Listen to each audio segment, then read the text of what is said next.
तपस्वी होय तो पुरुष, हा अध्याय पाडता निर्दोष, तो शिवपुरुष याच देई. 100 जणांना पूजा केली तर 100 होते म्हणजे त्या माणसाला 100 होते वाटतंय.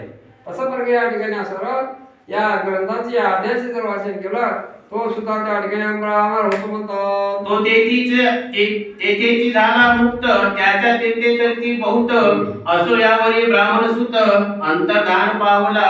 असो एवढं सांगितलं नारद म्हणणं आणि तो ब्राह्मणाचा मुलगा नारद म्हणे असा अंतर्धान पावला म्हणतात. आनंदमय शक्ती नंदन राय शतपद्म जन घेऊन, तोशिविला गुरु संपूर्ण ऋषी सहित जाता झाला.